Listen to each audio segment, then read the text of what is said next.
Welcome to First Down Punts, a show about the on-field and off-the-field news in the world of pro football, as well as how it relates to fantasy football all season long. Thanks for joining in, and don't forget to like, comment, and subscribe. And now, here is your host, Orcus. What's going on, everybody, and welcome in to another episode of First Down Punts. I'm your host, Orcus. Today, we're going to be going over the best and worst moves for all 16 AFC teams. We're going to break it down by division, so if your favorite team's in one of those divisions, you only want to watch that division, that's up to you. I prefer you guys watch the whole video, and thank you when you do, but any support is good support. So, as always, thanks for watching. Make sure you hit that subscribe button, like, comment, do all that good stuff. A couple other things in NFL. There's rumors that Chris Olave is possibly being traded from the Saints, which I thought they could have done before the draft, just with all the concussions he's had. Counting on him is hard, and they're going to be paying him more. So, but the Steelers are rumored to be interested, along with a few other teams. So we'll see what happens with that. And Derrick Henry, the King, got his gold, because he got paid a 2-year deal worth, I think, $30 million with like 25 guaranteed. Hell of a deal. And Derrick Henry is one of those special players that age doesn't matter as much. It's just not as relevant. He's a monster out there running people over. We've all seen the highlights of him just throwing grown men out the way as he runs by. It's good to see him get paid because he's been a hell of a football player, and I'm glad to see that he's going to be here at least another year or two. So, other than that, we're going to get into this. We're going to kick it off with the AFC East, and I'm going to basically do two moves for every team. We're going to go with the AFC East first. Start off with the Bills. I think their best move of the offseason so far is drafting Maxwell Harrison, the corner that they took at 29. Dude's a hell of a football player. There might have been 3 or 4 players I would have drafted him over him at that spot, and I'll get into that when I get into their worst moves about one of them they could have. But Maxwell Harrison's ready to start day one as a corner, and they need help on the back end. They brought back Tre'Davious White, which I thought was a good move because, like I said, when healthy, he's still a top-end corner, man. It's just been a few years since we've seen him be healthy. Ever since he suffered that injury a few years ago, he just hadn't been the same. I would love to see him get back because he was one of my favorite corners in the NFL to watch play football. But the other move, just the fact that they addressed their D-line and throughout the draft of free agency.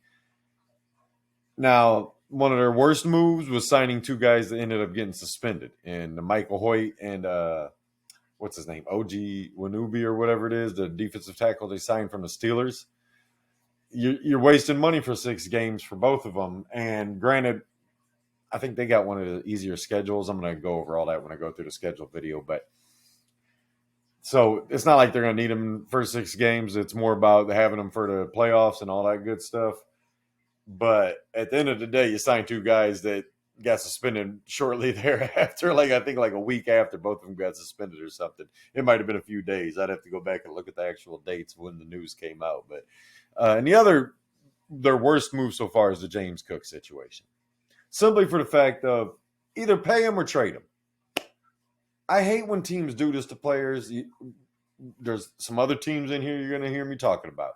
Look, you love the guy. You drafted him in the 3rd round, so you already got a deal on him. Now it's time to pay him. That's just the facts, man. I get you re-signed or extended Allen, gave him a bunch of money. You had to bring back some other guys. You need to find a way to pay James Cook. I don't understand the point of you keeping him if you're not willing to pay him. I think you could have traded him to the Bears for him and a 4th for one of those 2nd-round picks and got you a running back. Or drafted Travion Henderson at the end of the 1st. That would have been one of the few guys that I would have took over Harrison and tried to trade Cook immediately after, or already traded Cook and planned to take him with that pick. Planned to take the best running back, whether it's Hampton or Henderson or Judkins, whoever you liked in that situation. It would have been a better way to address the situation than just ignoring James Cook like he doesn't matter, like he's not been a huge part of your offense. Even I know last year he had 16. The 2 years before he only had 2 rushing touchdowns apiece each year, but he's still been a huge part of your offense. And you have Ray Davis behind him, so you could have got let Ray Davis become a starter, traded James Cook, use that for something else, address the D-line that way instead of spending money on guys that can't play. But either way, I don't like what you guys are doing with James Cook, and that's just the simple facts about it. On to the Dolphins. The Dolphins' best move was drafting Kenneth Grant. I love Kenneth Grant. He's probably my favorite player in the whole draft. Just a big, fast monster that is running around out there, man. Like I said, you see the play where he tracks down the running back from behind. You see plenty of plays where he knocks all offensive linemen on their ass or back into the quarterback. And you know nobody's running up the middle with him sitting there. And that's exactly what the Dolphins needed some help with, especially with some of the losses they suffered in other areas. He's going to help address the loss in those situations by the chaos he creates. The second best move I thought they did was signing Willie Gay, the linebacker from Kansas City, who's been a hell of a football player for Kansas City for the last 3-4 years. And getting him to come to this defense, and I don't even think they really overpaid him by any means. I think they got a good deal with him. And addressing that defense again, man. Obviously, you could improve the offensive line maybe at some point. But getting those two players, I think, is going to drastically improve the issues they had up the middle of the defense. The two worst moves was losing Javon Holland, who I think's excellent fucking safety in this league, man, and can play in the slot, can play back on the deep end. He's just a capable football player that I would love to have on any football team. And the other thing is the Jalen Ramsey situation. Again, I don't understand why teams can't figure out how to trade a guy before the draft. He doesn't want to be there. You don't want to have him because of the amount of money he's getting paid. Figure out what team is willing to pay the most. Figure out the money it takes to get rid of him. Even if you're only paying half of his contract, you're still not paying all of his contract, which means you got more money to work with. Instead, right now, you're just in a stalemate with yourself because you're refusing to take the best offer available and move on. That or keep him. Figure out a way to keep him. But either way, do something. All these teams are going to be doing this shit. It just upsets us as football fans. I'm a fan of the Lions, but this shit just pisses me off as being a football fan, man. We have to be better. Teams need to be better. I should say Teams have to be better at addressing the situations immediately. Why are we holding on forever? Okay, yeah, you get a guy like Myles Garrett who really didn't want to leave. He's just trying to create pressure on the offense or on the front office. But a guy like Jalen Ramsey, he's moved around from team to team for a while now, man. He went from the Jags to the Rams. He's all over now he's in the Dolphins. He's all over the place. Who cares? It's not like he's got some loyal, long-time thing with you Dolphins. Get rid of him. Just silly, man. Just silly. The Patriots signing Stephon Diggs and really drafting Kyle Williams, the kid I like a lot out of was it Oregon State he went to. But addressing the wide receiver issues that they had last year is a great improvement. And Diggs, if healthy, is still I don't know if everybody remembers it, but through the first 3 or 4 weeks before he got hurt or whatever, he was like the number 2 receiver in the league. With catches and yards. I don't think he was in touchdowns, but I believe in catches and yards, he was like the number 2 receiver in the league. So he's still a fully capable receiver. And maybe he starts the season slow, but that's why you got the Williams kid. You still got who's the receiver they got there? What's his name? Demario Douglas. So just addressing the wide receiver position was important. Like their defensive signings would be the second best moves. Just getting Milton Williams, Carlton Davis Jr., Robert Spillane. Like these guys are going to help improve a defense that sorely needs help. Vrabel is there. He's going to change things around on that defense. I don't know what the hell happened in New England last year. It was almost like the guy was set up to fail. So at the end of the day, Vrabel does know how to coach and especially coach defense. He knows how to build a winner. They got Travion Henderson in the draft. He should be on his favorite moves, but they still got Ramondre. So I wanted to address things that they really needed to work on, which is their wide receiver core. And they drafted Will Campbell for their offensive line. They signed, who is it? Bradbury, I think it was they signed. Maybe not Bradbury. I forget who the center was they signed. Their worst moves are really the worst move to me. Patriots actually did a lot of good things. They didn't have a lot. I wish they would address the offensive line a little bit more, but the worst move was re-signing Austin Hooper. In a draft that had 15, 16 tight ends that are capable of coming and helping your team as a number 2 receiver right off the bat. I don't know how everybody else feels about the tight ends in this draft. I liked a lot of these guys. I could see a role for quite a few. Like I said, it's 15, 16 guys that you could get on the team and already be doing that. Instead of spending money on Hooper, go spend a little bit more money and get offensive linemen. Now, they got Morgan Moses. They got the center. They drafted Will Campbell. So they did spend some money on it and address the situation. But I just don't understand the money spending on Hooper. It's not like he was with Vrabel. There's no long-time connection there. And like I said, this is nitpicking because I didn't feel like they did. They had so much money to spend and still do. I think they still got like 65, 67 million, something like that in cap money. So they could definitely be on the market for Chris Olave as well. So something to look out for. But the final team in the AFC East is the New York Jets. Obviously, their best move was signing Aaron Glenn to me, but that's not on here. I'm just talking about roster moves and stuff. So, drafting Armand Membu at the 7th pick. Best move of their offseason so far. The Jets have had offensive line issues for years. They've tried to draft guys. They've tried to sign guys. It just hasn't worked. I don't think Armand Membu can fail. And that's how I truly feel about it. They have drafted a franchise tackle. Whether he plays left or right, I don't care. I'm just telling you, he's a guy that's going to be in this league for 14, 15, 16 years. And the Jets should be smart enough to keep him that entire time. The other best move they made was getting Justin Fields. I loved it. I loved that they got rid of Rodgers and that headache. And I love that they drafted no competition for him. They drafted a kid from Florida State. I still can't remember this kid's name, and he was a hell of a football player. I don't know why I always blank on his name, and he ended up retiring because I don't think he's ever going to be healthy enough to play football again. But signing Justin Fields for the deal that they got him for to be their starting quarterback. Justin Fields has tons of talent, and if you get him in the right system that can use that talent but not create the pressure on him to do everything, Justin Fields can succeed. And with Breece Hall, drafting Mason Taylor, I wasn't a huge Mason Taylor guy. I might have drafted one of the other tight ends, but all the same, they're drafting him some weapons. The only thing, like their worst moves were the not addressing a true number 2, wide receiver number 2. I thought they could have signed a guy. Maybe they could trade for Olave. Maybe they could trade for one of these other guys. They could have got Pickens maybe in a trade, but I don't know if Steelers would have traded him there. Who knows? Or if they could have paid for him. You never know what's going to happen with that. But all the same, I feel like they could have got a better option for a number 2 receiver for Fields. But with Taylor, the young rookie, and Garrett Wilson already there, and the run game they're going to use with a 2-back system, it's going to help alleviate some of that pressure on Justin Fields. Getting Armand Membu to help that other tackle side.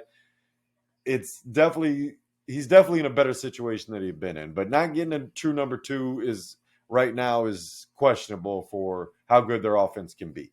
So on to the AFC East. Start with Baltimore Ravens. Baltimore Ravens' best move of the offseason was drafting Malachi Starks at pick 30 or pick 28 or whatever, 27. I love Malachi Starks. To me, he's the best safety. He was a top 15 player in this draft. They got him at 27, 28, and absolutely stole him from everyone else in the draft. I think it's ridiculous. I predicted it in the mock draft just because I knew it was going to happen, man.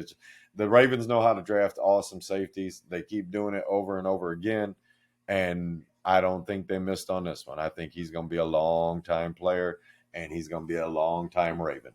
They keep guys like this, so great move by them. The other second move they would have was re-signing left tackle Ronnie Stanley. Most important position outside of quarterback, in my mind, in the NFL.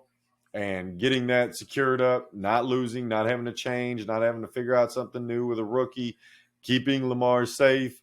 Most important decision they did this offseason as far as signings or re-signings. Their worst, I would have to go into the same thing as like with the Jets, not addressing a true number 2. Yes, they have Bateman. Yes, they signed DeAndre Hopkins to a 1-year deal for $5 or $6 million or whatever it was, but I think Hopkins is about done. They have Zay Flowers there, who I would love to be my number 2. I thought, man, if the Ravens could have got a guy like Jaden Higgins or something like that in the draft, I thought that would have been great for him. I don't feel like they have a true number. I don't feel like they have a true number 2 or number one, whatever you want to say. I think Zay Flowers would be an awesome number two, but I'm fine with Zay Flowers as a number one because I love his ability to create separation, his route running, and he is a reliable player. Yes, he had the big play in the playoffs a couple years ago. Don't ever let that fool you about how good Zay Flowers is. But Zay Flowers has a ceiling, and I would love for them to get another player at receiver for Lamar Jackson. If they did, it would probably be impressive because Bateman's your deep ball guy. You got Andrews and Likely to work the middle of the field, and Likely can get deep sometimes too. Zay Flowers can definitely get deep with his speed, but he's more of the in and out underneath routes. And I just want someone that can do it all at receiver, as most teams do. So it's not like it's anything shocking to say that, but definitely something I would like to see. Another thing, they didn't resign their corner, Brandon Stevens. He ended up going to the Jets, which was a great move by the Jets. And definitely could affect their defense. Now, they got Starks to help out on the back end and allows Hamilton to roam around. But at the end of the day, Baltimore knows how to draft corners. They got a guy later in the draft, too, that I like.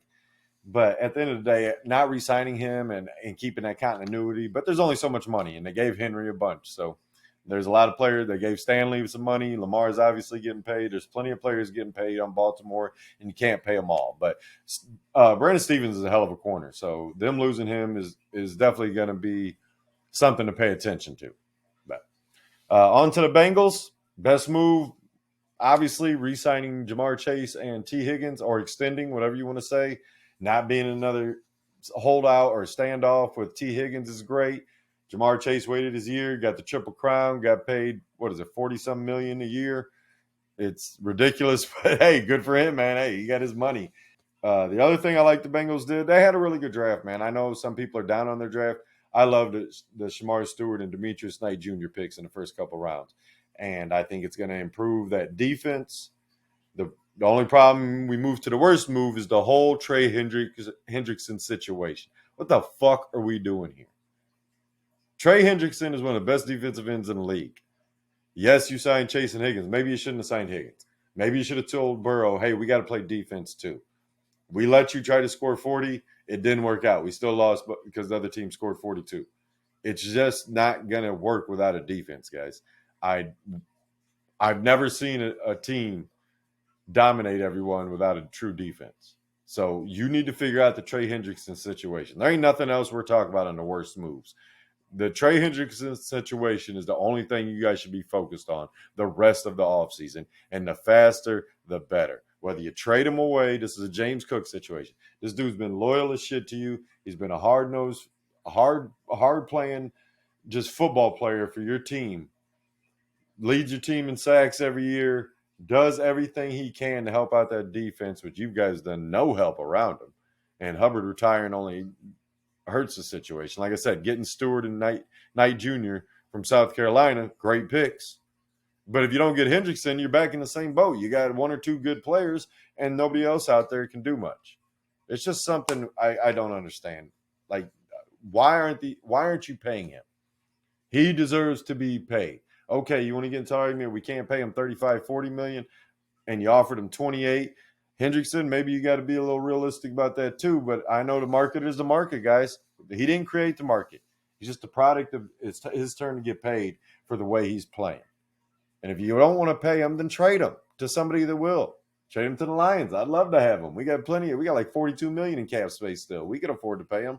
We'll take him right now off your hands. Here's a 4th round pick. Ain't giving you no more. No, I'm messing with you. I want Trey Hendrickson though. But the Bengals should want Trey Hendrickson.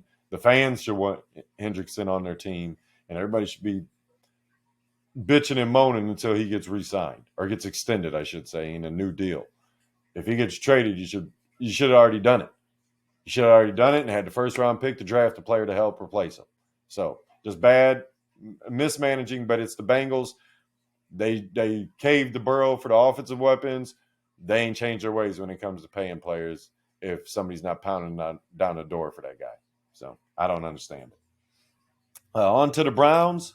The Browns' number one priority, keeping Myles Garrett. And they did. They kept Myles Garrett, signed him to a huge deal. He's one of those guys who got 40-some million and deserves every penny He's the best defensive end in the league, period. I don't care who you are. I'm a Lions fan. I love Hutchinson. Hendrickson, I'm a big fan of. I think Hutchinson is better than him. I would just love to have both of them together. I would have loved to have Myles Garrett. I was hoping we traded for him if the Browns were foolish enough to get rid of him. But they made the correct move and extended him, paid him all the money he deserves. It's not like they're spending a lot of other places, so they got plenty to go around. The other thing I really like they did their draft, man. I thought they did a really good draft other than a couple picks. We'll get into that. But getting Judkins in the second round to replace Chubb, excellent, man. Excellent. I didn't like that you drafted Sampson for fantasy purposes. Love that you drafted Sampson for your football team. So the running back positions and getting Shedeur Sanders in the fifth round is a really good move, guys. I had him ranked as a third-round pick. The headache might have dropped him to the fourth. He ended up dropped to the fifth. You got Shedeur Sanders. I would love him to sit behind Flacco for at least 8 games, 12 games, and let him finish out the season or something. Give yourself a chance with a veteran. But at the end of the day, you could possibly have Geno Smith for the foreseeable future. And I think it's a good move, but don't start him right away, please. Please do not start him right away. Let him sit. Let him learn. Let him see what it really takes. Let him play in the preseason a bunch. But do not start him day one. Let Flacco start the season. Give your veterans on the team a chance to win. If it doesn't go right, then you make the change. But at the end of the day, getting Shedeur in the fifth was excellent, man. I thought that was a great pick for them. The worst moves for the Browns, trading for Kenny Pickett, drafting Dylan Gabriel before Shedeur Sanders or at all. I'm not a Gabriel fan. I think he's got some talent. I also think he's smaller than my cat, and I don't see how he could ever succeed in the NFL. I just think he's got some flaws that are not going to transition, and I don't know if you could correct. One being that he's tiny, smaller than Kyler Murray. That's never a good position. Maybe he's not. It seems like he's 5'2" out there. So I'm not a big Gabriel fan, and I'm not a Kenny Pickett fan. They traded Dorian Thompson-Robinson. I don't remember if there was some late round pick swap in that or not, but I would have just traded him Dorian Thompson-Robinson, let him keep Kenny Pickett, and say I'm good on him.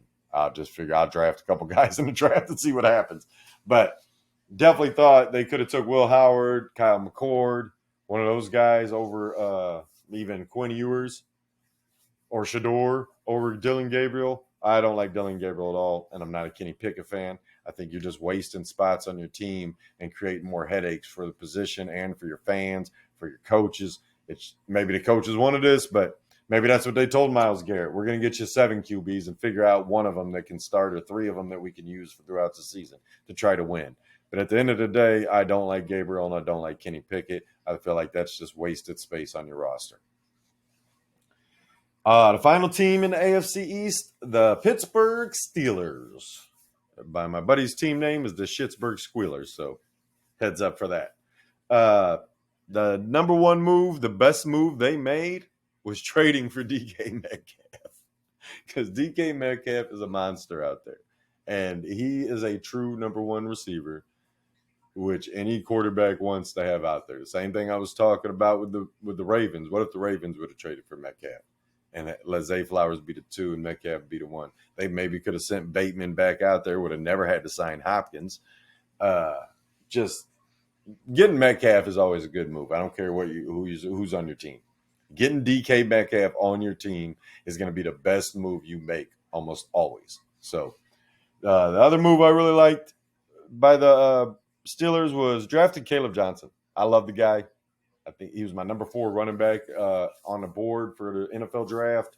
I think he fits right into that Pittsburgh offense, running the hell out of the ball all the time and doing what they do, which is have one guy beat the living shit out of defense by running the ball over, which is Caleb Johnson, who can break it. Don't fool yourself. He can break out. And having Jaylen Warren back there still as backup, as a receiving back, and a very capable player. To have that combo in that Arthur Smith offense is a good thing for any quarterback and a good thing for any offense. So their worst moves, trading away trading away George Pickens to the Cowboys. I feel like Pickens was finally where he was supposed to be, which is being the number 2 receiver. Now, it's great for Dallas. He'll probably be on the best move for Dallas when I go through the NFC. But Pickens was finally going to get to be that number 2 receiver where DK draws all this attention. And instead, you trade him away. Now, I get maybe you didn't want to pay him. He's a headache, whatever else. But at the end of the day, getting Metcalf and Pickens together, especially with the quarterback situation you get,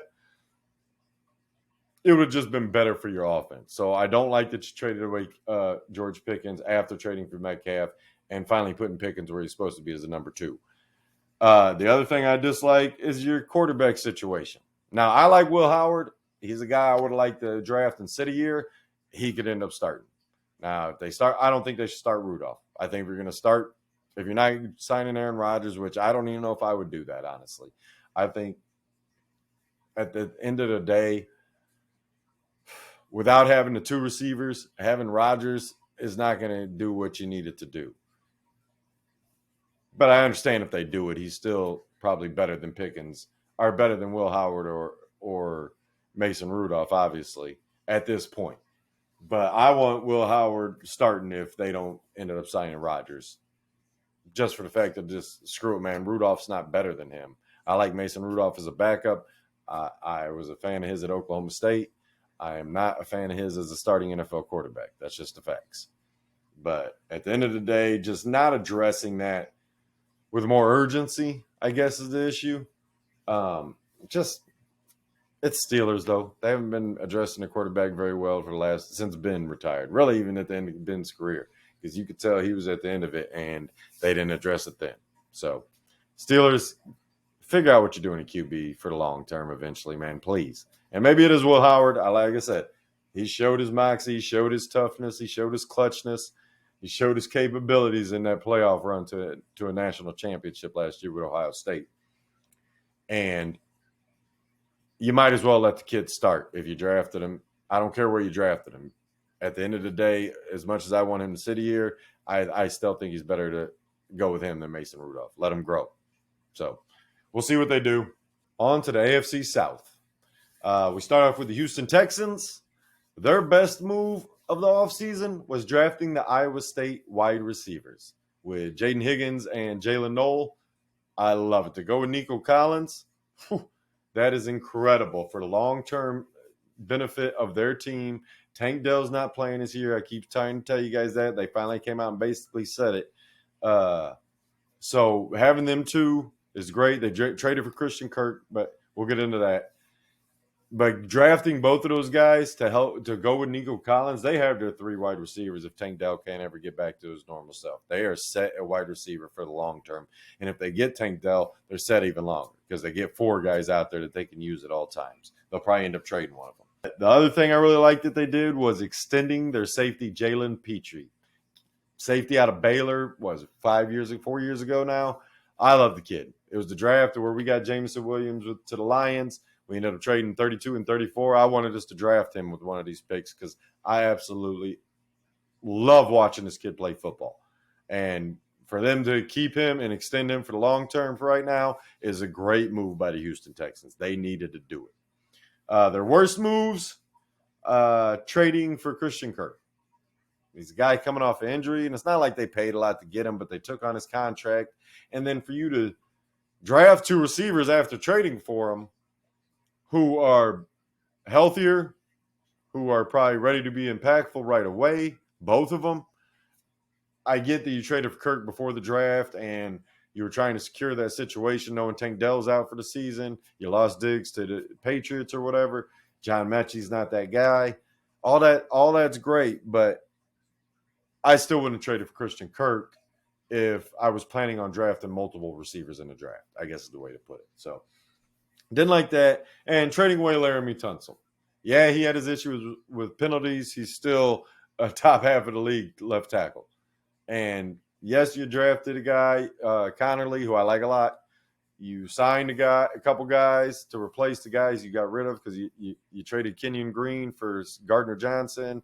You let another guy go. You traded Tunsil. Just the offensive line. I get you're trying to make a makeover, but I don't think getting rid of Tunsil is ever a good move. So I think he's a hell of a left tackle, even with the issues he may have. and losing him is going to be noticeable if Connerly can't replace him or if one of those other guys can't. On to the Colts. The Colts, best move, drafting Tyler Warren. They should call the Chicago Bears or at least send him a Christmas basket or something and say thank you for taking Colston Loveland first and letting us get Tyler Warren, because Tyler Warren is by far the better overall player. Okay? Tyler Warren is a blocking and receiving tight end. Tyler Warren can line up at H-back, at quarterback, at running back, at fullback. He is a hell of a football player. And getting him at 14, was it? Granted, they could have drafted offensive line. I still think that was the best value they could have got other than the Simmons kid from Ohio State. But with his injury thing, he ended up falling to 32 to the Chiefs after they traded down a pick. So definitely their best move. The other thing I liked that the Colts did was signing the DB Chardavius. I forget what his name is. But Ward, the last name Ward, the cornerback from KC, and signing Bynum, the safety from the Vikings. I thought that was great additions to their team, and I'm going to give them credit for doing what they did right in those situations. That's two excellent players on the back end of a defense that needed help on the back end of that defense. So those are the two really noticeable things that they did. The Colts' worst decisions would probably be not really addressing the offensive line issues that they lost when they lost Kelly, the center Kelly, and the guard Fries, and to Minnesota. I just don't understand the urgency when you've had offensive line issues with those guys. So now you've lost those guys, and you didn't really supersede the expectation to go get guys that matter. So I would have liked them. Maybe they can trade for a guy that's a depth piece on another team to help improve it before the season starts. But I would like them to see some more additions to that Colts O-line. On to the Jags. The Jags' best move, drafting Travis Hunter. He's a superstar player. Regardless of what he ends up doing, I think he's going to play majority receiver at this point, but I would love to see what happens. It's going to help that franchise. It's going to help that culture because of the type of person he seems to be, and he's going to have to be a leader on that team. Getting him with Brian Thomas Jr. for Trevor Lawrence, incredible move by the Jags. They might have overpaid a little bit for a wide receiver. It wasn't a defensive end or quarterback, a left tackle, something like that. But at the end of the day, with his capability to play two positions, I understand the move to do it and what it's going to do for that fan base, for that franchise, for financial things with jersey sales and all ticket sales and all that good stuff. I understand the move to go get Travis Hunter. The second best thing they did was trade Christian Kirk because he was getting paid a lot of money coming off an injury. They gave him to the division opponent, which lets you know how they felt about him. And that's why that was on the worst moves for Houston, because anytime a division opponent is willing to trade you a player, you should ask yourself some questions. They have to play that guy twice a year. So that's always something to consider when two teams in the same division are trading with each other. Trading a player from one team to the next. That other team should be going, why would they trade to me this guy? It's just something I think we should always consider. Christian Kirk's a heck of a receiver, man. He's never going to be a number one. I love for fantasy. He was great as the Jags number one before they got Thomas Jr. the year before because he was getting all the targets and all that good stuff. But for a football team, you don't want him as your number one. He's not going to be number one in Houston. And I don't know what the end game is with Christian Kirk for this year for Houston. So we'll find that out as the season goes on. The other thing, the Jags' worst move, I would say, is not replacing Evan Ingram. Now, maybe they believe Brenton Strange can do that. They signed Johnny Munt. They signed Hunter Long, I think it was the other tight end. Nobody's special, man. And in this draft, with a lot of tight ends, I thought they could have drafted one and gave some competition to Strange, been able to run two tight end sets. It's just something I thought they should have done. And the other thing was addressing offensive line. I mean, I always want teams to address offensive line. The Jags definitely could have spent more capital, although they traded a bunch to get Travis Hunter, so it's kind of hard. But even if they signed somebody, a Zeitler, one of those guys that was a free agent before the draft, I think it would have helped their team be more productive, be more secure. I love what they did on the defensive side of the ball for the most part. So I just felt like not getting someone to replace Ingram with a draft with so many tight ends and not really improving the offensive line too much. I think they signed one guy and maybe drafted a late round pick, but I'd have to go back and look exactly. I just didn't feel like they had an urgency enough to improve something that needs improved. So on to the Titans. Tennessee Titans drafting Cam Ward at the number 1 overall pick is the best move they made all offseason because they had to get somebody other than the Mayo Man. Will Levis is not it. We've talked about this. I want him to turn him into Taysom Hill if he can catch at all. Turn this guy into Taysom Hill, use him as a weapon, but do not make him your starting quarterback ever again. No team should. I wouldn't have done it in the first place. There's a reason he was a second-round pick. Shouldn't have been a second-round pick. Probably should have been a fourth-round pick. I get the physical tools that he has as an athlete, not a quarterback, though. So getting Cam Ward, best move of your offseason, best move for your franchise going forward, and probably the best move your franchise made in the last 5 years. And definitely a move that needed to be done. Second best move that they made was the offensive line improvements. They just signed some guys that I like, drafted a guy in, I believe they drafted a guy in the, what was it, third round or something like that? I forget. But just working on improving the offensive line that needed improvements. And doing that to help out your young rookie quarterback is always going to be good. The worst moves for the Titans, I would say trading away linebacker Kenneth Murray to the Cowboys. I'm a big Kenneth Murray fan. Always have been, always will be. I think he's a hell of a football player that any team would be happy to have. And maybe they felt like, they overpaid him a little bit when they signed him. Whatever, man. He's a guy that you should have kept because he's a damn good football player. I just wasn't a big fan of that at all. And not truly addressing the number 2 wide receiver position. Yes, they drafted 2 wide receivers. Yes, they signed Xavier Restrepo as an undrafted free agent. I don't even like the Deaky guy that they got. And I do like the A.O. Banner, who could end up being the number 2. But the same as like Baltimore and a couple of these other teams where you're not 100% sure what's going on with the wide receiver 2 position.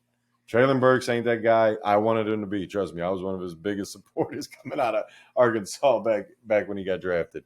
I thought when he drafted the first round, I was really happy about him. And maybe I'm wrong about this the Chimere Deaky guy.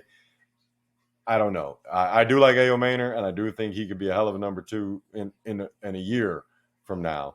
But this year, I would have liked to see them just get more pass catchers, but especially number 2 receivers. So on to the AFC West, our final division of the night.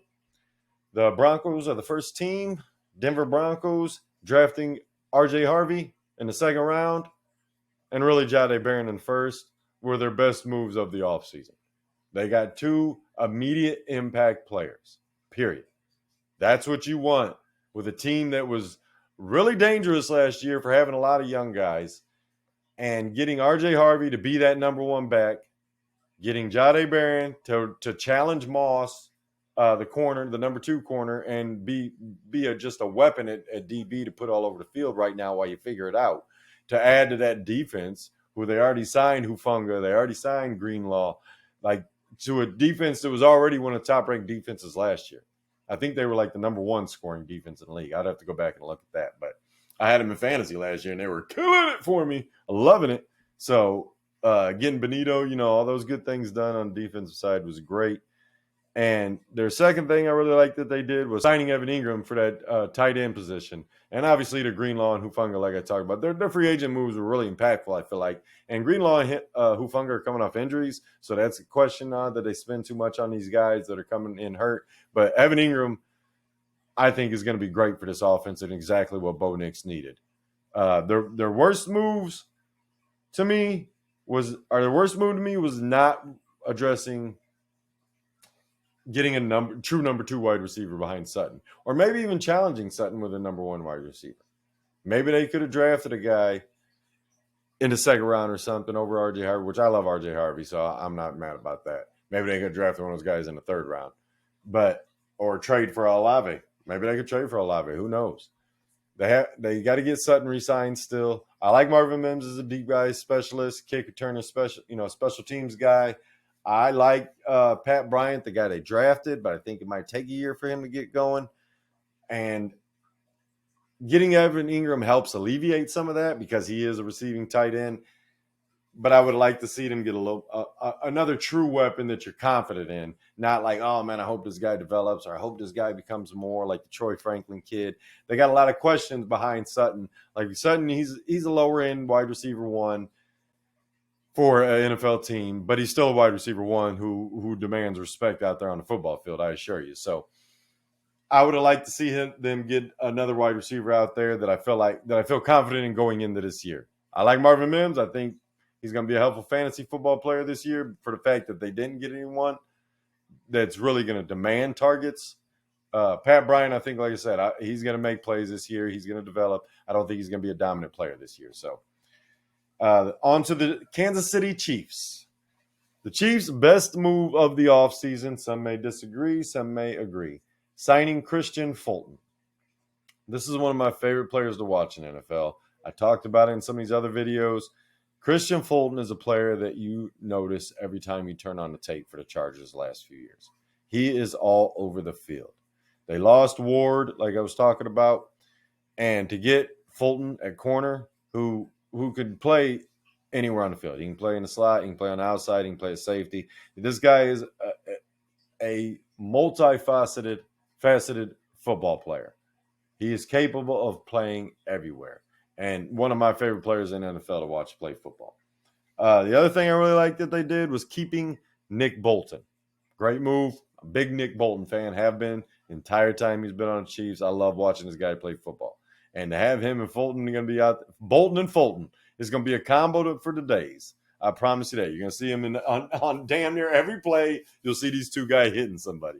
So it's going to be fun, and it's definitely going to be interesting.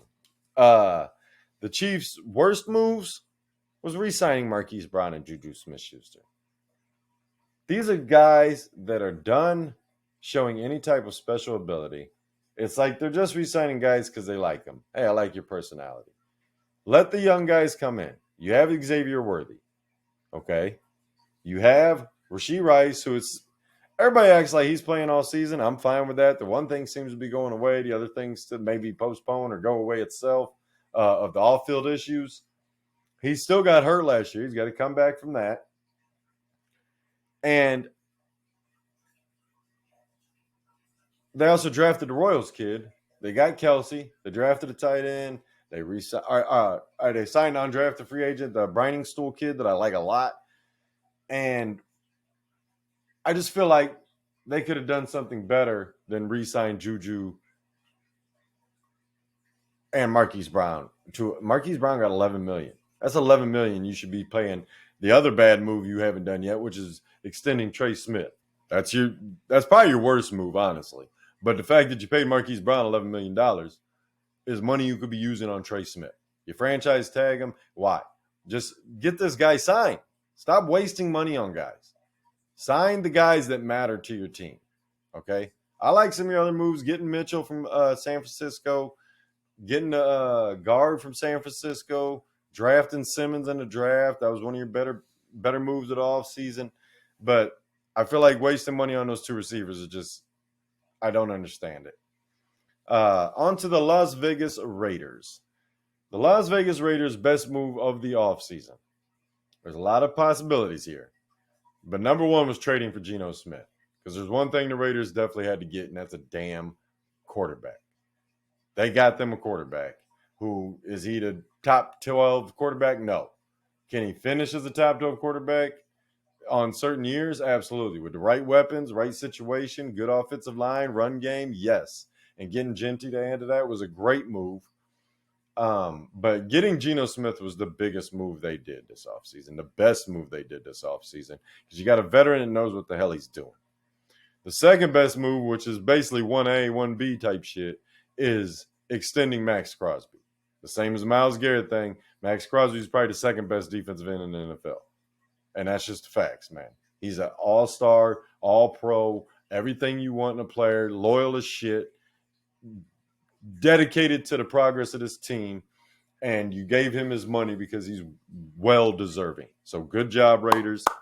I like that you did that. One other thing I love that they did, signing Jeremy Chin. They lost their safety Moreg to the Panthers. Jeremy Chin, when healthy, is a superstar safety that nobody talks about, man. one of my favorite safeties in the NFL by far. That's a high bar, and he's one of them. I love watching him play. So that was I just wanted to mention that because of how big a fan I am. Like, so they got 3 good moves. They had a great draft. I like mostly what the Raiders did this offseason. The thing I didn't like, their worst moves or worst decisions so far, was not improving the wide receiver 2 position. The same thing as some of these other teams. You got Jack back, that's great. You got Jacoby Myers, who I would love to be my number 2, and I would really like a true number 1. So if they could get a guy, a Chris Olave, who is a lower end number 1, but still number 1, and have Myers as a 2, Beck as a 3, working as a big slot, Bowers out there running around, it's just another weapon. Although they got Dante Thornton in the later rounds in the draft. Like I said, I love their draft. I'm a huge Dante Thornton fan. Maybe he can develop into a big play receiver for them and let Myers continue to run around, Bowers continue to run around, Beck move that big slot role. I think they could. It's not as this. Like I said, I like mostly what the Raiders did. This is just me nitpicking them because I felt like they could have got maybe a better receiver than Jack Beck where they drafted him. Not that I don't like Jack Beck. Like I said, I think he's a good player. I think they could have got him around later, but who knows? I'm not drafting. I wasn't the teams behind him that was thinking about drafting him, so I don't know. The other thing, not extending Colton Miller yet, their left tackle. Big move because you want to keep Geno upright. Listen, Geno does not succeed if you don't keep him upright. That's all there is to it. He is one of those guys that he can make the team good. The team is going to make him better. You need a team around him to be solid. This is why I talk about Shador like this, because Shador doesn't make players better in my mind. I feel like players made Shador better. That's why all this news about Jimmy Horn Jr. coming out in Carolina being the best receiver in camp so far. Do you know why? Because Jimmy Horn Jr. is a damn good receiver and damn sure shouldn't have been drafted in the 6th or 7th round? He should have been drafted higher than that, man. He's a damn good receiver and made Shador look better, the same as Travis Hunter did, the same as the Webster kid did. Like those receivers last year at Colorado made Shador look better. That's just all there is to it. I'll continue to stand by that. But Shador can be successful if given the right weapons. And that might have should have been on one of the Cleveland's things. They should have addressed the day. I just got so mad about the Kenny Pickett and Dylan Gabriel thing that I should have said they didn't improve the receiving core enough. And losing Elijah Moore didn't help that. But anyways, back to the Raiders. They need to re-sign Colton or extend Colton Miller, period. Because he's talking about holding out. You don't want that. You need that left tackle out there doing his damn job. Hell of a run blocking left tackle and decent to middle of the pack pass blocking left tackle. So get him signed, Raiders. Get him his money. And the last team on the list today from the AFC West and for the video is the Los Angeles Chargers. Now, the best move the Chargers made was drafting Omarion Hampton and Trey Harris.